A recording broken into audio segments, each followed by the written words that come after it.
You're now watching Winter Nightwolf Live, a Cliffside production.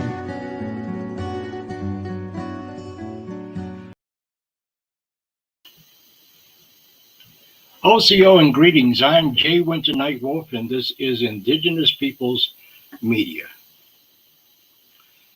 I have a very special guest tonight, actually two. First, I would like to start with Verona IRIARTE, Professor Verona IRIARTE, who for 17 years on my radio broadcast, she was my co-host. And I also have a very good friend of mine. His name is AMIN MOHAMMED. Let me tell you a little bit about AMIN, and then I'm going to have Verona tell you a little bit about herself. In 1972, AMIN began to study the book Back to Eden by Jethro Kloss, A Holistic Health, Herbs, and Having a Natural Diet. After studying that book, he made a drastic change in his life and became a vegetarian, all while pursuing an athletic talents in track and field and football. Shortly after the book Back to Eden was published, the Honorable Elijah Muhammad released a book, How to Eat to Live, in which he began to study. He became a professional chef and baker in 1974 at the age of 19 while attending Johnson C. Smith College University. And he worked at the Nation of Islam's Shabazz Bakery in Charlotte, North Carolina. That's all I'm going to say about him because he's a good friend of mine. My brother and friend, AMIN MOHAMMED, is also Native American and Black. AMIN, are you there? Thank you for inviting me on your program, Winter Nightwolf. Okay, he's coming in now. Can you hear me? In the meantime, I'm going to tell you a little bit about Verona IRIARTE, Professor Verona IRIARTE. She teaches at Montgomery College in Maryland, and she's been involved in the struggle for years. She's a very close friend of mine and my confidant. I see you with me, brother. AMIN, how are you? I'm doing great. Can you hear me? I can hear you very well. I can see you too. Yes, sir. I'm doing fine, sir. Good.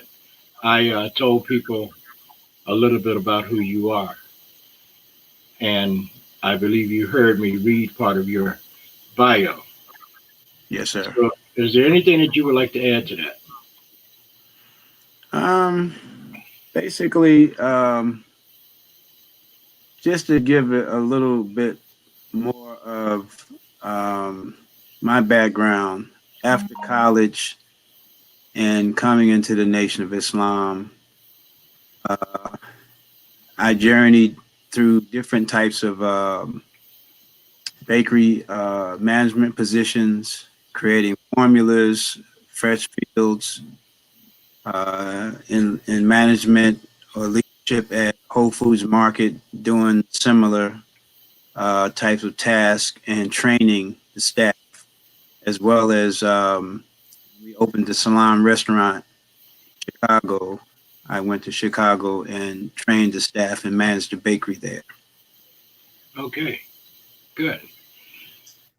Verona IRIARTE, are you with us? Yes, I'm here. There she is. Yeah, you can hear me, right? I can hear you loud and clear, as always. Great. my buddy and my sweetheart and my good friend, Verona IRIARTE. I told him a little bit about you. Would you like to tell us more? Well, I was born in Washington, D.C. and grew up in Alexandria, Virginia. I have been working with you since 2005. That's a long time. It is. Mhm. And I'm a graduate of UDC and the Atlanta University. That's before they merged with Clark College. Mm-hmm. And on my maternal side, I'm Black and Cherokee, and on my paternal side, I am Taino. So I have that.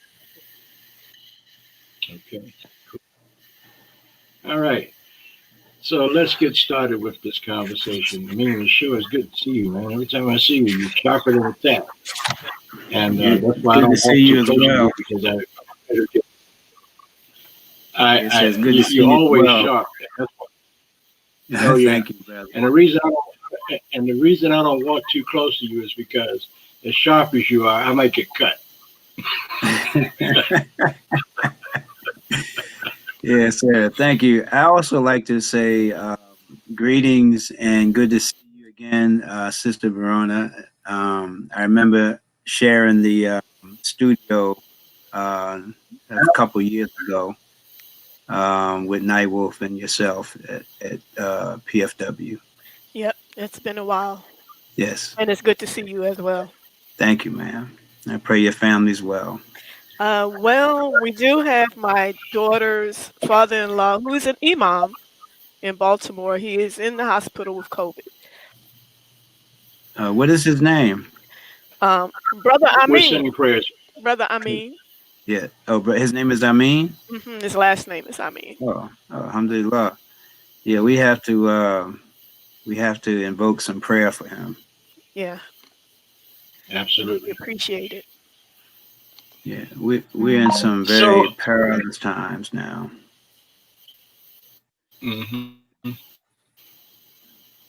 And you know, it's affecting everybody. And we got this fool in the White House that has done some horrendous things to this republic.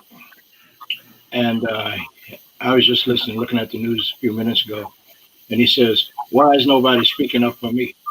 Well, what have you done to help we the people? And that's what it's all about. So, brother, I mean, your mom taught you how to cook, right? Yes, sir. She began to teach my brother, my older brother, and myself. I was in fourth grade, and she said, "I want to teach you how to cook because you may not get a girlfriend or a wife that cooks as I do." And so she began to teach us to cook. My brother hated it. He couldn't boil an egg without burning it. But I took on to the lessons. And as we got into junior high and high school, myself and my sisters, who also cooked very well, we would have a little contest on a dish. I would make a dish, and they would make a dish or two because they were already advanced than me, my oldest sister. And it got to the point where I was really outdoing them, and it got very contentious, but I learned a lot from Competitive. who cooked natural, and it was rare during that time having women cooking natural. A lot of them were getting into the workforce more than being at home, and that interfered with a lot of the things that were being prepared or put on the table for our families.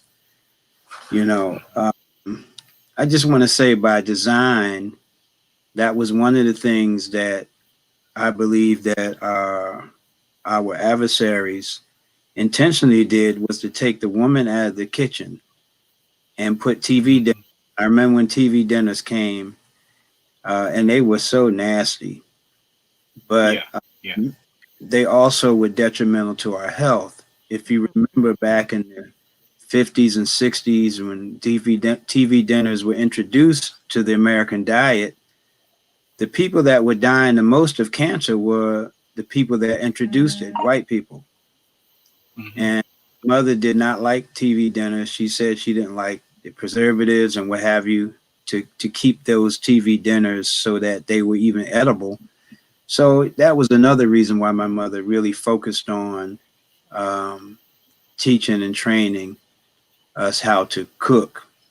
And then with the teachings of Honorable Elijah Muhammad, how to eat to live, it really just opened up a whole lot of other avenues in terms of my culinary direction and cooking foods that were chemical free, dye free, and things like that. So I thank Almighty God Allah for the teachings of the Most Honorable Elijah Muhammad.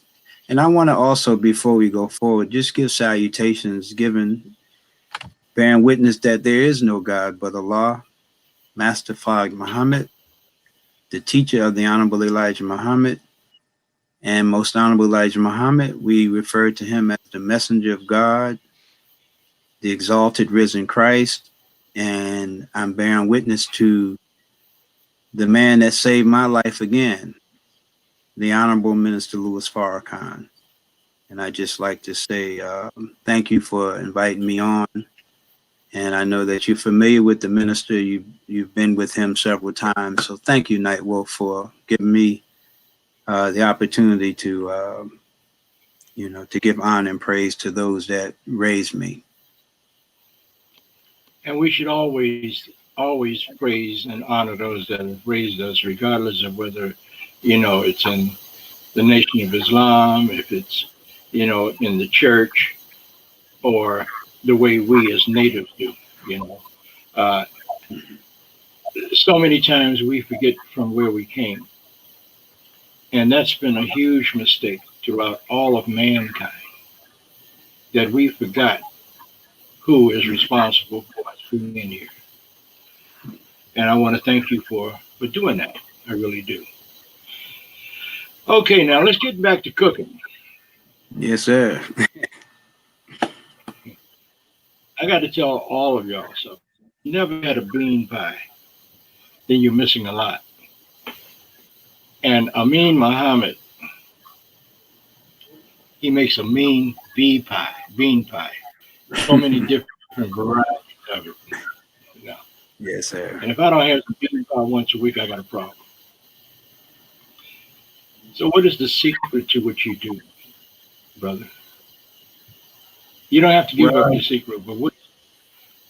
Well, the first thing I do when baking or cooking is prayer.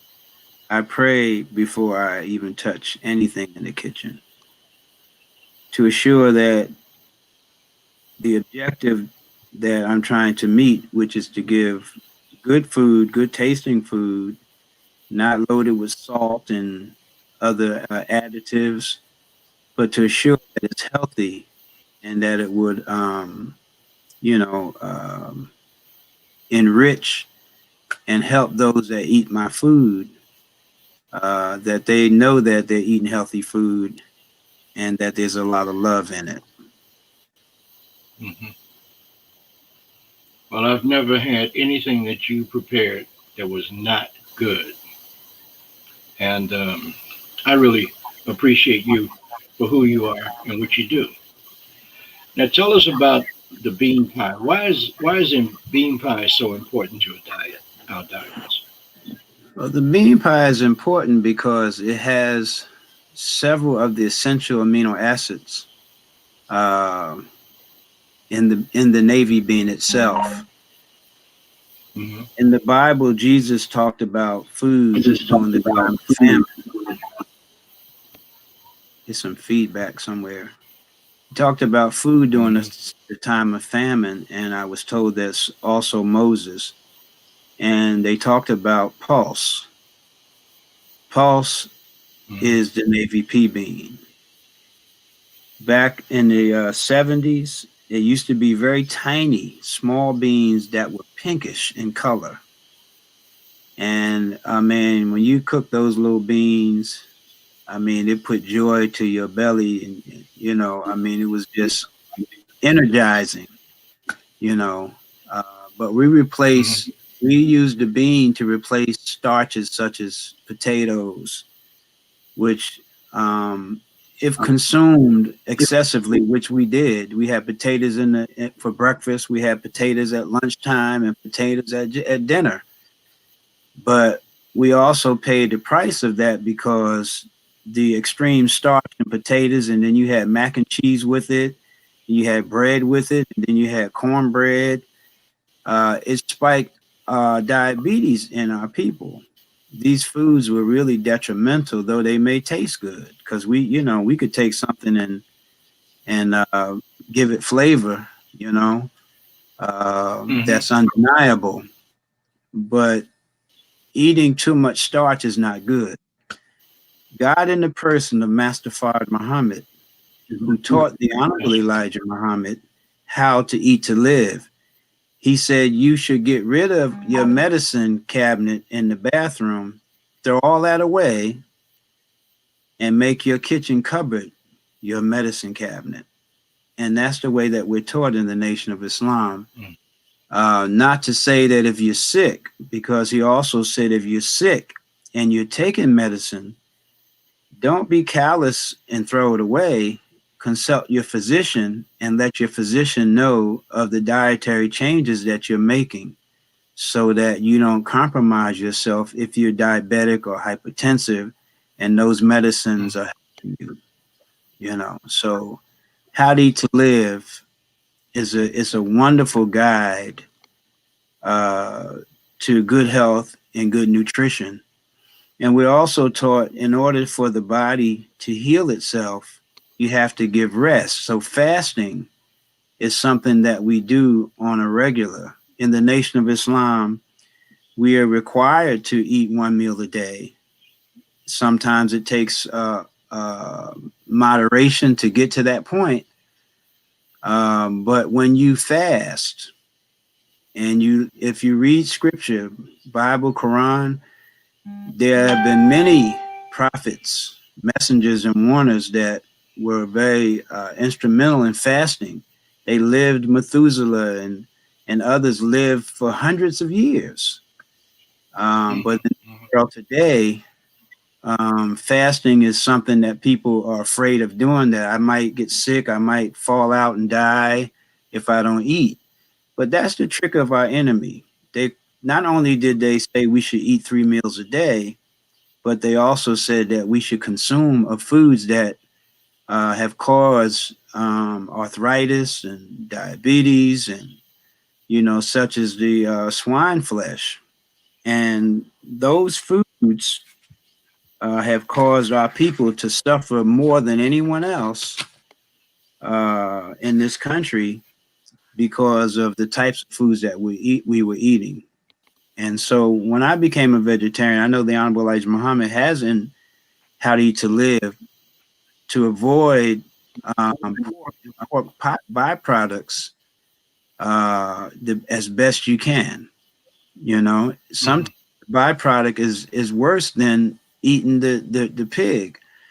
But there's a worm in the pork that actually causes arthritis, and those worms go into your system, into your body, and it goes into your stomach and then gets into your intestinal tract, and then from there it gets into your blood system, gets into your bone marrow, and then to your brain, and there's no way of stopping the ill effects unless you stop eating it and you begin to fast.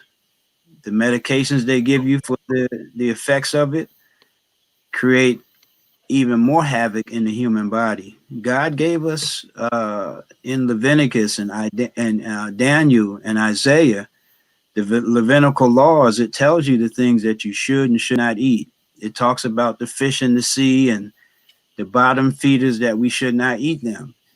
Some people say that we understand scripture, Bible, Quran, Torah, but we ignore the dietary laws. God made these laws because he brought us into existence, and we have to take care of this body while we're here.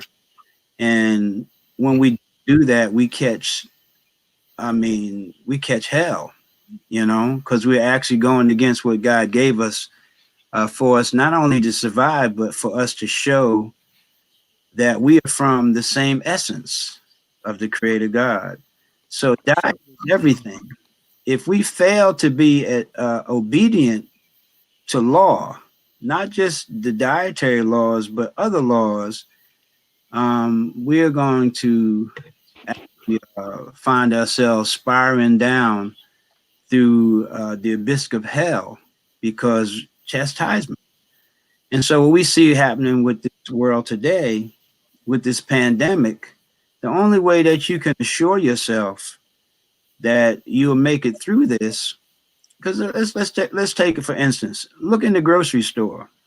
They say that Black people are the most obese, second to us, our Latino family and Native American family. Black women, for the most part, they eat out of every restaurant, deli. They don't cook anymore. I know women that are in there. I'm 65 years old. I know women that are in their 40s that cannot cook for their family. If you don't take charge of your kitchen, which is your laboratory and your medicine, then you are actually sentencing your own family to death. So we have to, really talk this up more and more and more.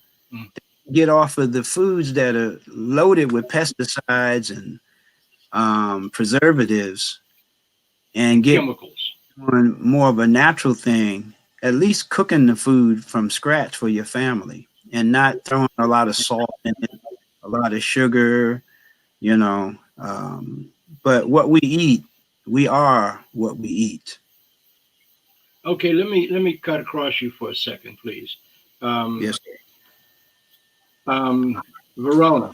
Yeah, I have a question and I have a comment as well. Go ahead. Yeah. Yeah. So I've been a vegetarian for 45 years. Mm-hmm. And I started at the same place basically where you did when I'm reading back to Eden. Actually, I still have the copy here in my house. So do I. Me too. Me too. And- as well as following some of the dietary guides to what Muhammad, Elijah Muhammad had set up, because at one time I had considered becoming a Muslim, but that wasn't for me. So, but I actually do cook everything from scratch, because when I became a vegetarian, there was nothing available for us in the stores and stuff. So we had to, really go in the kitchen and cook. But I had learned how to cook anyway as a youngster. And so you say there aren't too many women that know how to cook from scratch, which is true. But I'm sure you married somebody that does cook from scratch. And what is the overall situation you say right now with our folks? Because they purposely put fast food restaurants in our neighborhoods, and they also put most people live in food deserts, Yes. so they don't even grow their own food. That's a huge problem. Yes, ma'am. So what do you find? What kind of solutions would you have for that? Well, where I live, I have a large yard. And I've had a couple gardens here, but I had a business, and each time we had to kind of turn it over because the weeds took it over and animals eating it. But weeds are food too, right? Oh, I can tell you a dozen things in my yard that you should and should not eat. Yeah. Because there's a lot of nutrients in our yards, which we look at as weeds. Dandelion is the One of them. food. If you eat the root, like our grandparents used to eat the green. Mm-hmm. But if you consume the root, it's inulin. It doesn't cause you to have to create insulin to break it down. Those things we see around water beds off the highway look like big cigars sticking out. Oh yeah, cattails. Cattails. If you can take and go down and get the root of that and make pancakes with it, and it's inulin. It doesn't cause your body to have to secrete insulin. There are a lot of foods and a lot of berries and stuff that we just overlook. Those little round strawberry looking things, don't eat them though. Mm-hmm. They will shut your whole system down and most of the deaths in America are really white children, toddlers. They let their children roam in the yard like they let their chickens roam. And the chicken will eat anything. Well, a child that hasn't been taught not to eat certain foods, they pick up stuff and eat it, and it shuts their system down in minutes and they die.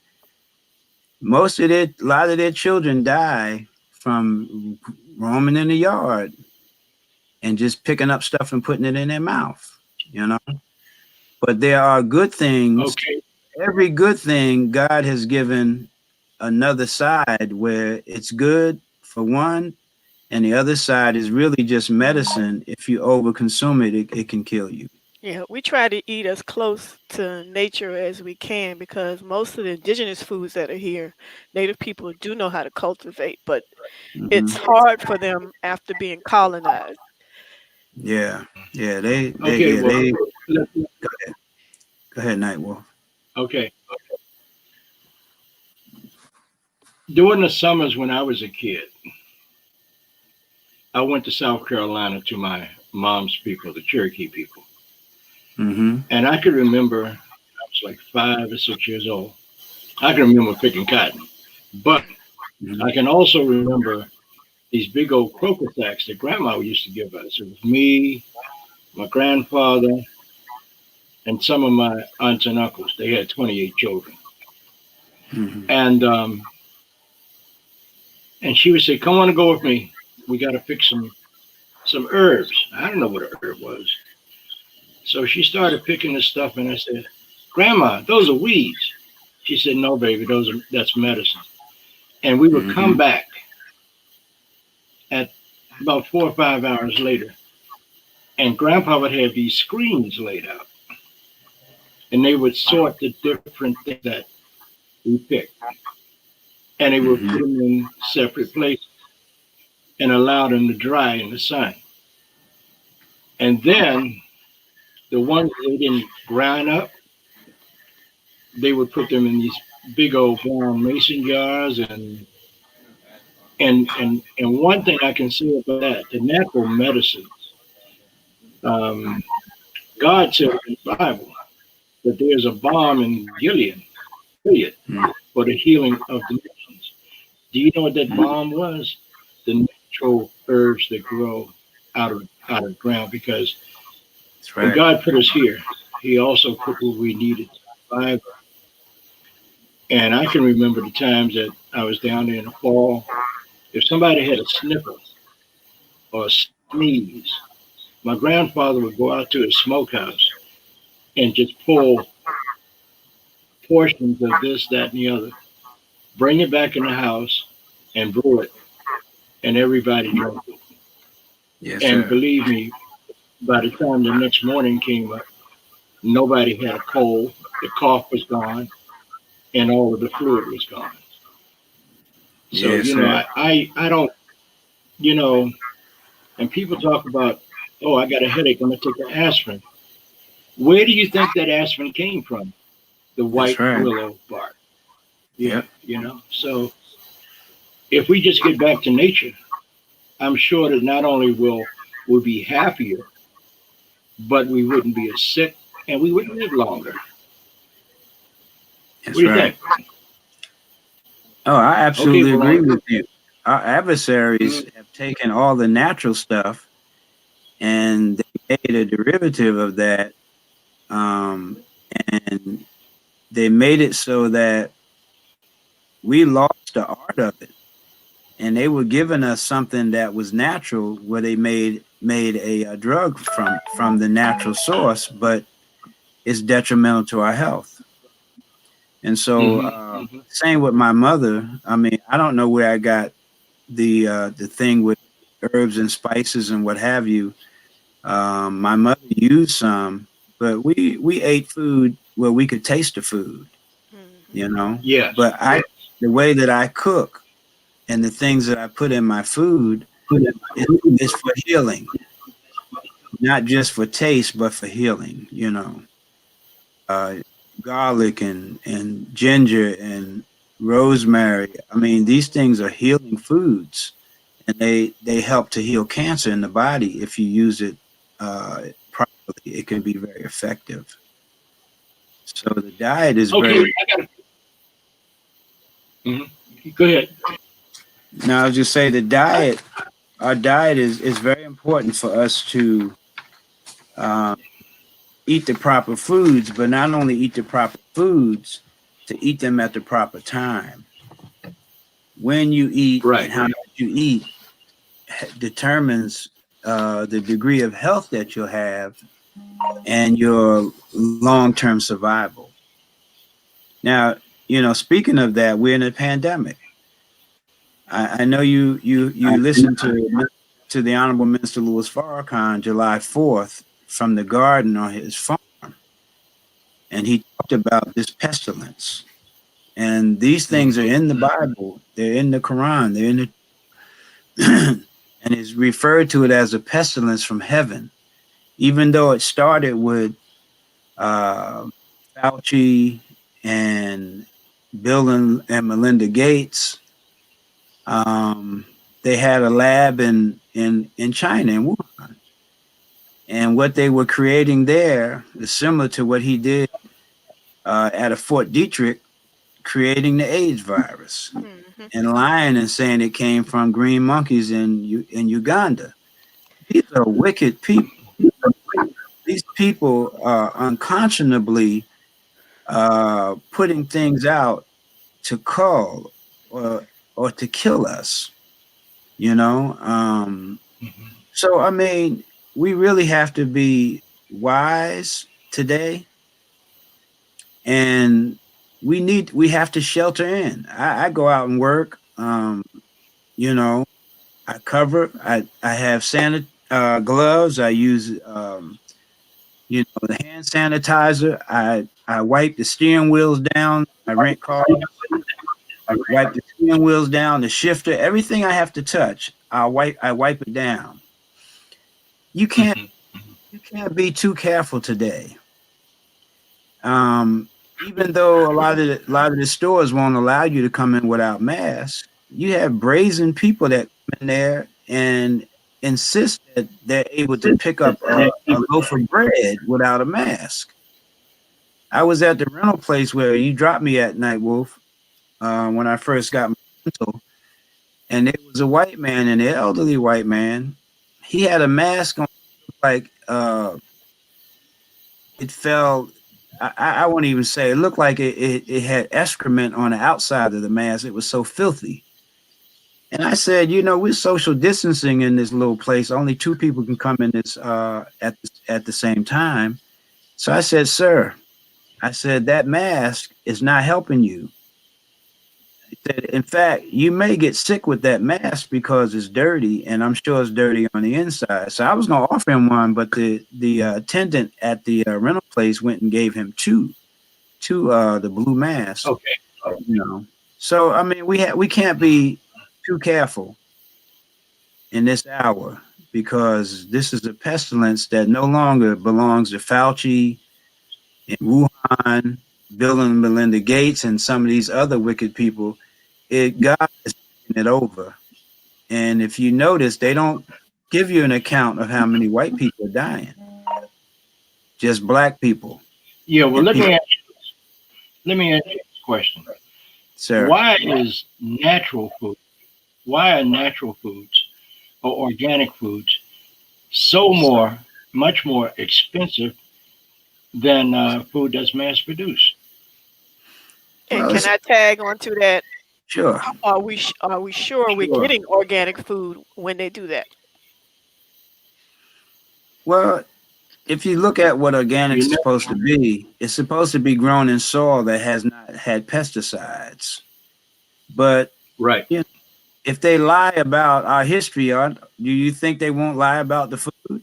We have to grow our own.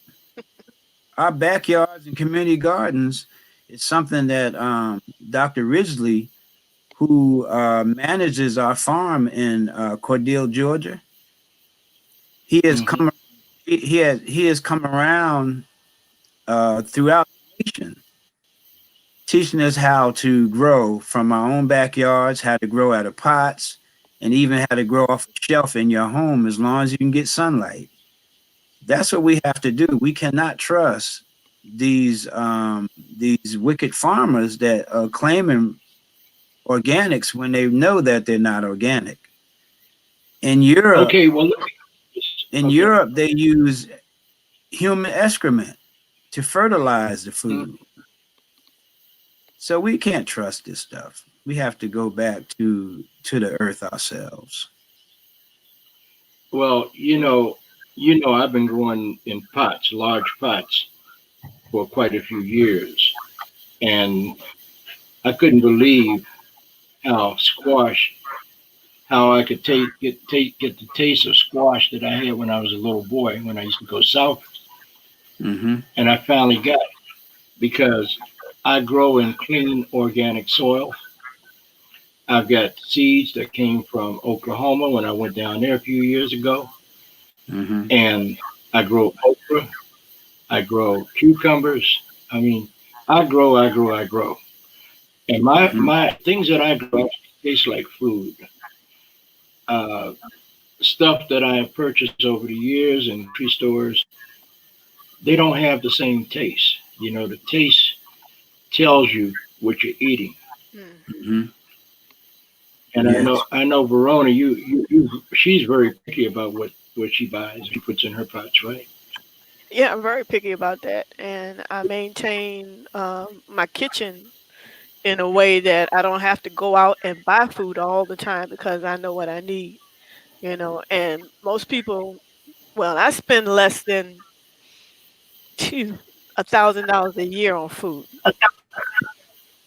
That's because great. because it's just me, and I don't have to worry about feeding anybody unless my grandkids come over here. But my granddaughter is a excellent cook, and she cooks from scratch. Which one? Layla. Oh, Layla. Oh, Layla is Hmm. a star. She's just a star all around star. Yeah. Well, So, grandmother's a star. do Okay, you have a cookbook out? why Yeah. Go ahead. Go ahead, Jay. why is it that fish tastes like corn and beef tastes like corn? Uh, is it because they're feeding the livestock corn? Well, you have what's called farm raised, Mm. and they feed it Hmm. corn. They feed it a lot of stuff. But because of the type of environment that they have to thrive in, they have these huge steel nets out in the ocean, and they say, "Oh, well, these Right. are raised in the ocean." But what they're feeding them is not good, and when we eat it, it's making us sick.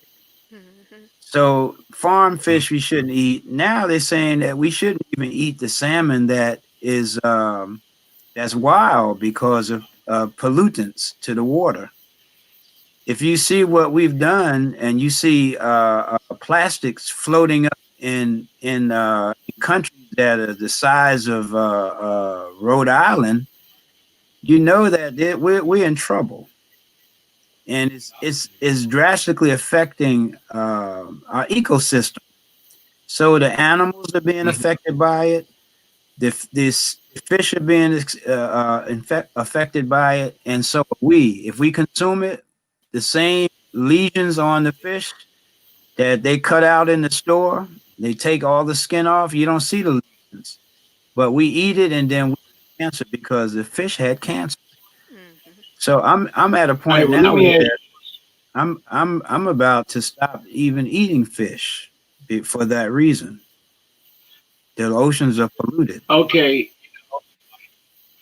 the buffalo is what Creator gave the Indian Mm-hmm. to survive on, and I love buffalo. But I've gotten to the point that unless I get buffalo from out west, from somebody that I know that's allowing Mm-hmm. that buffalo to range, I Mm-hmm. won't eat it. Yes, sir. And there's nothing like a good buffalo roast or a elk roast or I mean I've Moose. I've gone to Alaska for a conference and they had this. I thought it was a beef roast, and it was cooked by, it was raised and cooked by natives. So they said, what do you want to eat? I said, I'll have a piece of roast beef. They said, no, that's not roast beef. So what is it? They said, that's moose. Mm. I said, moose. I said, the bed looks like a roast beef. And they had this little wooden spatula that they sliced it with. Mm. And I couldn't believe the taste of it. Or, you know, I know exactly immediately when I eat some meat that's not good because my body would tell me you didn't eat the right thing. But that was the most delicious meat that I've ever had. And it's range free, it's antibiotic free, it has no chemicals in it. Why? Because they got that animal off the plane or they got it out of the forest. Right. Right. What would you think? What would you, I mean, even though you're a vegetarian, um, what do you think is the best meat that we can eat if we had to eat meat?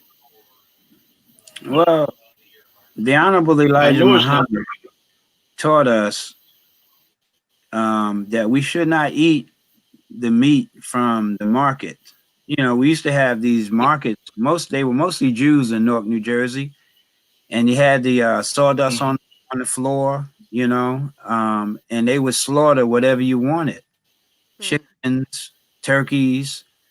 But the Honorable Elijah Muhammad said that we should raise our own meat, such as chickens, range free. Mhm. Good. The chicken is no different from a hog. The only difference between the two is a hog, you can poison him. He has in his hoofs, he can secrete the poison out, where the chicken doesn't have Mhm. that. So the chicken, if he eats pork or gets bit by a rattlesnake, he's gonna die.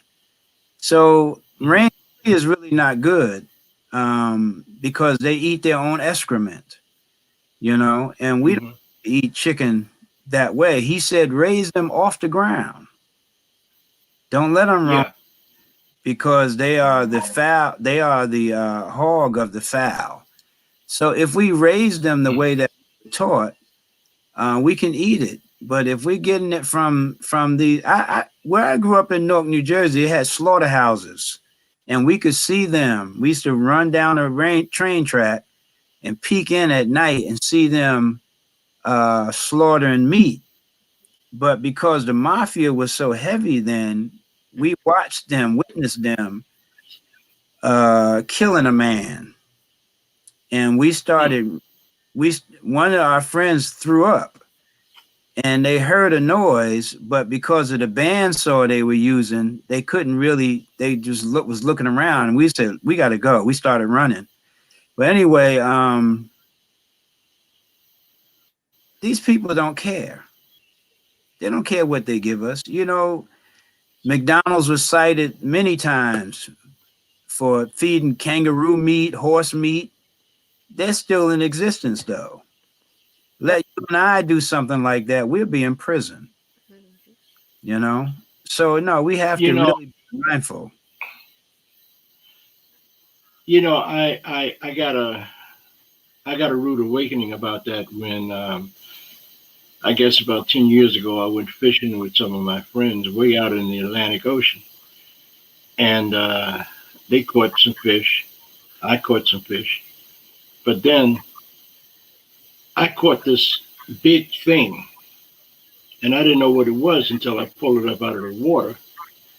It was a sand shark. Hmm. Scavenge. McDonald's, yeah, McDonald's have they got these fish farms in the ocean where they got it netted off, right? Mm-hmm. And I discovered through friends of mine that when you eat that fish sandwich that they make, it's not really fish, it's shark. Mm-hmm. Yeah. So, unless you do it on your own, you don't know who to trust or what to eat. And Let me one, just But shark share a piece is of advice. they eat shark in the Caribbean, so Yeah. Yeah, but it's a scavenger. Mm-hmm. The Bible in Leviticus tells us not to eat bottom feeders. Sharks are bottom feeders, and they eat other fish. We're taught not to Mm-hmm. eat anything over 50 pounds. Oh, 50 pounds. Yeah.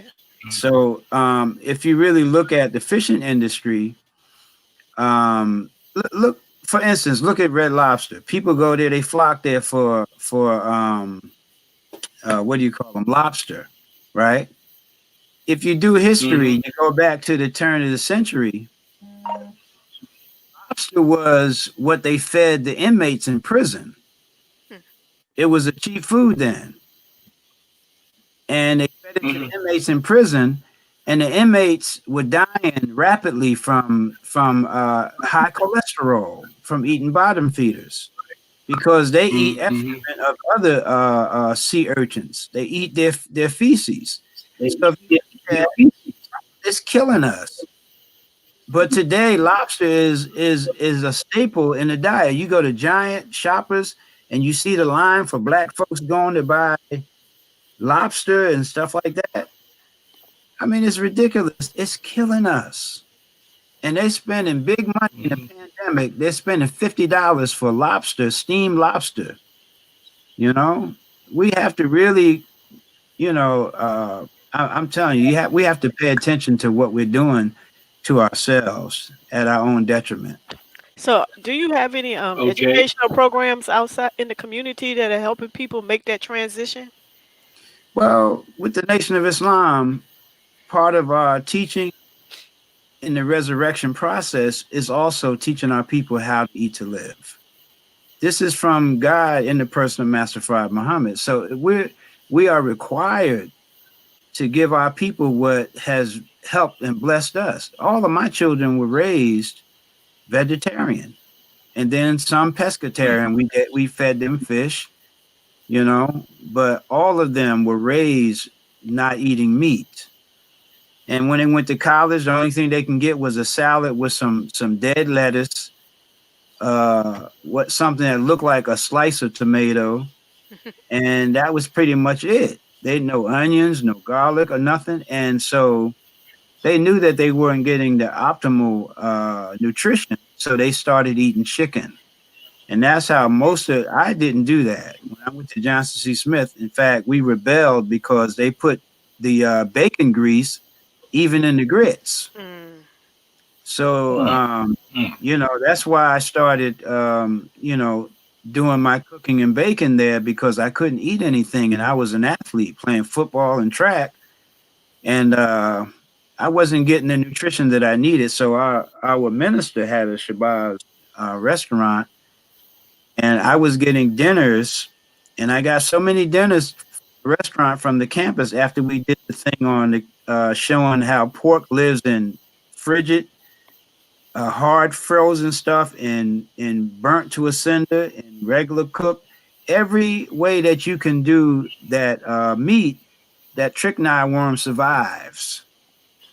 And so after we did a demonstration, half the campus stopped eating on campus, and they complained. They kicked myself and my roommate off the campus because they said it cost them a lot of money.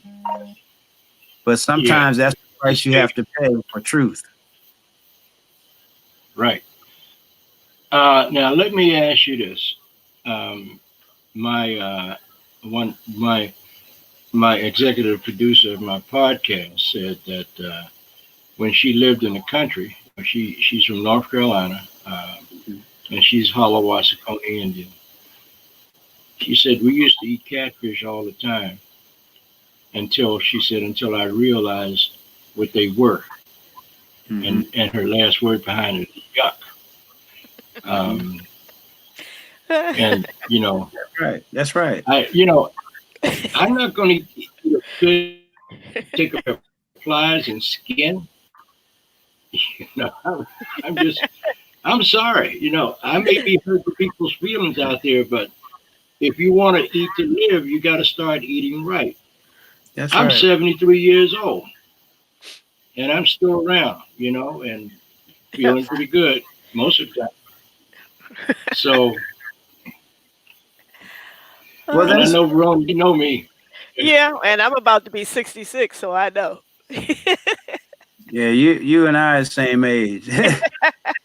Listen, You dear got brother it. and Okay. sister, that's why God gave to the Honorable Elijah Muhammad how to eat to live. Not only live 70, 80 years old, but we can live to be 120, 130, 150 years old. Hmm. We eat the right foods and eat at the right time. 3 meals a day is killing us. 6 meals a day, certain grave. And we have to break these habits because we've been misguided and mistaught. Now, when they came here, the natives Mhm. taught them how to eat properly, Mm. but then they killed our brothers and sisters off and changed the whole narrative. Our native family don't eat. The children don't even know how to cook the way that y'all learn to cook, and it's a That's travesty. You true. know what I'm saying? So, Well, yeah, we have to really focus on our health, and the only way that we can do it is to let the body rest, especially during this pandemic. The best way to fight this pandemic is to fast. Don't don't eat all that stuff that they pushing at you, sales on cakes and pies that are the ingredients is longer than your hand. That stuff is killing us, especially in this pandemic. Hmm. The Honorable Elijah Muhammad gave, yeah. and I want to say this prayer from Master Fard Muhammad. He said when he came here and studied us, he went into the Holy Quran and he picked different surahs and ayats and put together a prayer to help us in the condition that he found us in. And it goes like this. Bismillah ar-Rahman ar-Rahim. Oh Allah, seek thy refuge from anxiety and grief. What did we suffer from most? Anxiety, grief. They raped the man, black men, before they even touched a woman in those ships. So we were full of anxiety and grief. And I seek thy refuge from lack of strength and laziness. We were made weak and appeared to be lazy because we didn't have the proper nutrition to work, even though we work harder than any white man could work. I seek thy refuge from cowardice. We became cowards out of fear and niggardliness. They made us niggers. We were not niggers here. We were people of wealth and knowledge when we were brought here and deceived, and they made us what they wanted us to become, stripping us of our language, our history, everything that helped us to thrive where they brought us from. Lack of strength and laziness and cowardice and niggardliness and being overpowered by debt and the oppression of men. We worked these farms sharecropping, and they told us when we finished the day from sun up to sundown that we only money that we had is what we owed them Hmm. in staples. You see, deceived. So God gave us this prayer, and He says to fight thou me with what is lawful, to keep me away from what is prohibited, and with thy grace make me free of want of what is besides thee. That's a beautiful prayer, not just for Muslims, but for all of us that suffered under tyranny and oppression and murder. If we say Mhm. that and understand, that prayer lifts us up from all the things that we suffered from, cowardice and fear of our enemy. And then they put fear in the woman by putting the men down, tying horses to him, and whipping the horse and pulling his body apart from the women, so they know that we didn't have the power to protect them. See, those kinds of things Okay. we don't want to teach our children, but we have to. We're almost we're almost out of time. Yes, sir. Brother Amin, do you have a website or do you have some way of people contacting you or you know?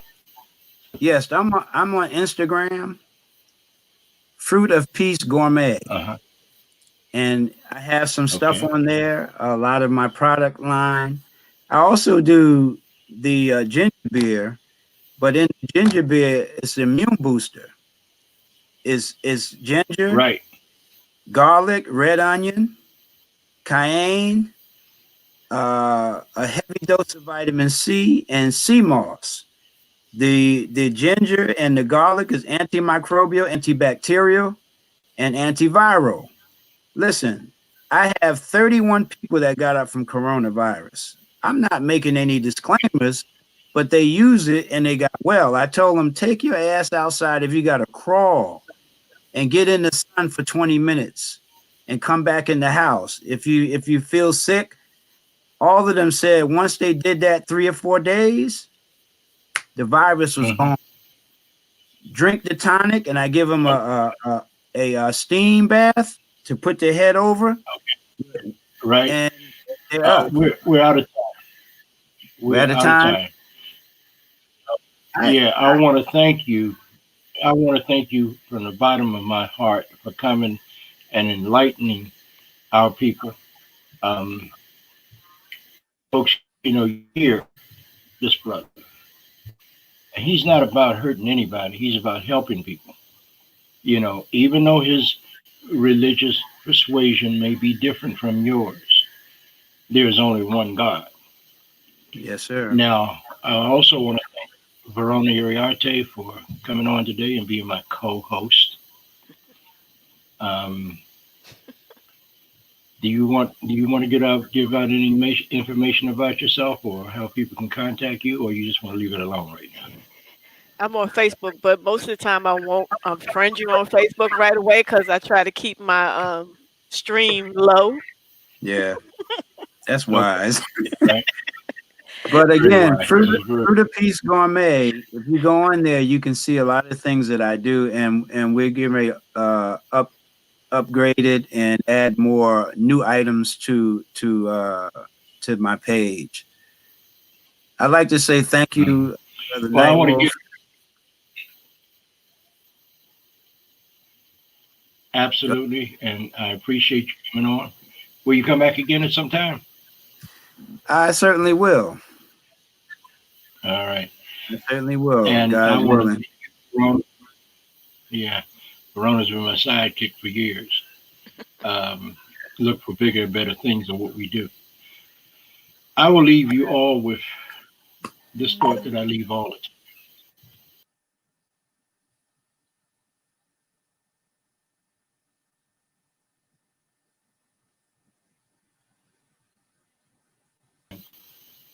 It's not about the texture of your hair. It's not about the clothes you wear. It's really not about the deity that you pray to and call your God. And he would look at us and say, do you know what it's all about? And of course, being little kids, we would always say, no, Grandpa, tell us. It's how you treat my heart. That's what it's all about. We're going through a crisis in this republic. And I knew it was coming, but I didn't think I would live to see it. This fool in the White House is exactly that. A fool, an arrogant idiot. That's all about himself. And what's happening to him now, I don't have any sympathy for him. Because when the pandemic hit us last year, this man refused to send any PPEs or any help to American Indian nations. And as a result of that, just on the Navajo reservation, they were burying between 13 and 15 people a day. They would find some of our Navajo sisters and brothers that had fallen dead in the woods. And this man, I can't call him a man, would not help them. And those of you that saw when that hurricane hit Puerto Rico, what did he do? He wouldn't give them a penny. Instead, he made a trip down there and threw them rolls of paper towels. This man is evil. And his followers are just as evil as he is. So be careful. Stay healthy and make sure that you protect yourselves. I've lost so many friends within the last 12 months from this pandemic, COVID-19. So until we talk again next week, right here, I'll leave you in these words of Cherokee. Danada, Goai, Wado. That means thank you until we talk again. Talk to you later. Love you all.